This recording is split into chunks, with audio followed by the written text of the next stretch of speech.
আপনাকে যদি data audit করতে হয়, ডাটা অডিট করার ক্ষেত্রে কিছু টুলস আছে। এই টুলসে আপনার ফর্মুলার ভিতরে, এই যে ফর্মুলা অডিটিং এর ভিতরে পাবেন।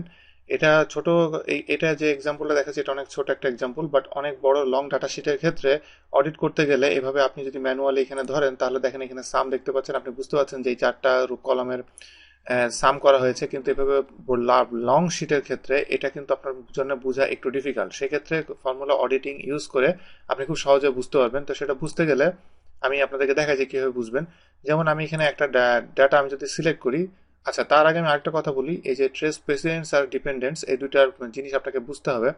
এটা হলো একটা ডাটার জন্য ইউজ করতে হয়, আর একটা হলো ফর্মুলার জন্য ইউজ করা হয়। যে আমি যদি ফর্মুলা সিলেক্ট করি, এখানে দেখেন ফর্মুলা, ফর্মুলা যদি সিলেক্ট করি, তাহলে এই ফর্মুলা গুলা কোন কোন ডাটা থেকে এসেছে সেটা যদি আমি পেতে চাই, সেক্ষেত্রে আমি এটা প্রেসিডেন্সে ক্লিক করব। প্রেসিডেন্সে ক্লিক করলে এখানে দেখেন, এখানে একটা অ্যারো দেখাচ্ছে, এবং এই পুরাটা সিলেক্ট করে যে এই লাইন দিয়ে শো করছে, এই লাইনের সবগুলা থেকে এই ডাটাটা এসেছে। আমি এরপরে আমি যদি এটা সিলেক্ট করি, এটা সিলেক্ট করার পরে আমি যদি ডিপেন্ডেন্টসে ক্লিক করি, ডিপেন্ডেন্টসে ক্লিক করলে আমাকে সে শো করছে যে এই ডাটাটা এই এই সেল, এই সেল এবং এই সেল, এই তিনটা সেলে গিয়েছে, এবং ওইখানে সে ভ্যালুটা ইউজ হয়েছে। আর এখানে আরেকটা জিনিস, এখানে আপনি এই যে এইগুলো দেওয়ার জন্য যে এই অ্যারোগুলা তৈরি হচ্ছে, এই অ্যারোগুলা কিন্তু আসলে প্রিভিউতে গেলে দেখেন এই অ্যারোগুলা এখানে অলরেডি চলে আসবে। এবং সো এইগুলো আমি যদি ডিলিট করতে চাই, এগুলো ডিলিট করতে গেলে রিমুভ অ্যারোস আমি দিলে এখানে চলে রিমুভ হয়ে যাবে। এরপরে আমি যদি এই ডাটাটা সিলেক্ট করি, এখানে দুইটা গ্রুপ আছে, দুইটা গ্রুপের গ্র্যান্ড টোটাল এইটা, এটা যদি সিলেক্ট করি, সিলেক্ট করে আমি যদি এখানে প্রেসিডেন্টস দিই, কারণ এটা যেহেতু ফর্মুলা অবশ্যই আমাকে প্রেসিডেন্স দিতে হবে। এটা আমি যদি দিই, তাহলে এখানে দেখাচ্ছে যে এই সেল এবং এই সেল, এই দুইটা থেকে এই ডাটাটা এসেছে।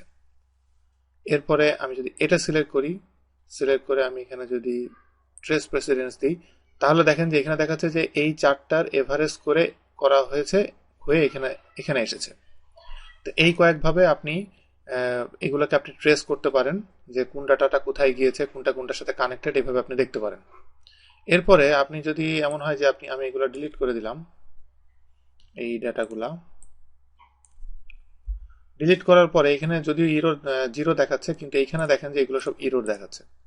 তো যখন এমন হবে যে আপনার এই টাইপের ইরোর শো করবে, যেমন আমি এইখানে এইগুলা সব আমি ডিলিট করে দিলাম, এই একটা ইরোর এখানে শো করছে। আপনার যদি সমস্যা হয় যে আপনি ইরোরটা কোথা থেকে আসছে আপনি বুঝতে পারছেন না, সেক্ষেত্রে এই সেলটা কিসের কোন কোন সেলের উপর ডিপেন্ডেন্ট সেটা বুঝতে গেলে এখানে যেহেতু এটা ফর্মুলা, এটার উপর সিলেক্ট করে ইরোর চেকিং এর ভিতরে ট্রেস ইরোর এটা দিলে দেখেন সে এখানে শো করছে যে এই চারটা ভ্যালু নাই এখানে, যার কারণে সে এটা এখানে প্রবলেম শো করছে। আমি যদি এই চারটা ভ্যালু এখানে দিয়ে দিই, তাহলে এই ইরোরটা চলে যাবে।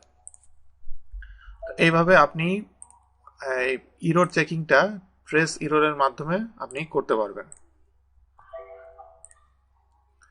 এরপরে আরেকটা জিনিস আপনাদেরকে দেখায়, যে আমি যদি এখানে এখানে আপনি যে কোনো একটা ডাটা যদি সিলেক্ট করেন, সিলেক্ট করে কন্ট্রোল রাইট স্কোয়ার ব্র্যাকেট যদি আমি প্রেস করি, রাইট স্কোয়ার ব্র্যাকেট প্রেস করলে, যেটাকে আমাদের দেশে থার্ড ব্র্যাকেট নামেও বলে, এটা আমি যদি প্রেস করি, তাহলে দেখেন যে আমি আরেকবার করে আপনাদেরকে দেখাচ্ছি। এটা সিলেক্ট করার পরে কন্ট্রোল রাইট স্কোয়ার ব্র্যাকেট দিলে এই ভ্যালুটা কোন কোন জায়গায় এটা ইউজ হচ্ছে সেটা দেখাচ্ছে। এটা এখানে ইউজ হচ্ছে এবং এখানে ইউজ হচ্ছে এই টেবিলের ভিতরে।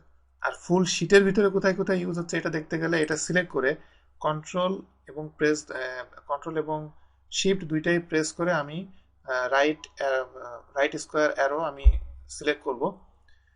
ওইটা প্রেস করলে দেখেন যে এখানে এই ভ্যালুটা অ্যাকচুয়ালি ইউজ হচ্ছে 1 2 3 4 5 6 7, এই 7টা জায়গায় অ্যাকচুয়ালি ইউজ হচ্ছে যদি আপনি টোটালটা চান।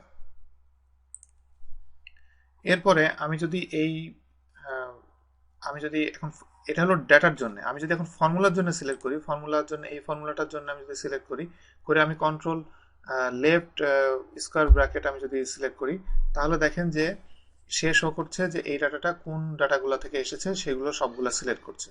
এখন আমি এই ডাটাটা যদি আমি সিলেক্ট করি, করে কন্ট্রোল শিফট দুইটা প্রেস করে লেফট স্কোয়ার ব্র্যাকেট আমি যদি ক্লিক করি, তাহলে দেখেন যে এই ভ্যালুটা কতগুলো ডাটা থেকে এসেছে সে সবগুলা এখান থেকে সিলেক্ট হয়ে গিয়েছে একবারে, সিলেক্ট হয়ে আপনার এখানে শো করছে প্রিভিউতে। এই কয়েকভাবে আপনি ডাটা আপনি অডিটের মাধ্যমে আপনি ট্র্যাক করতে পারবেন।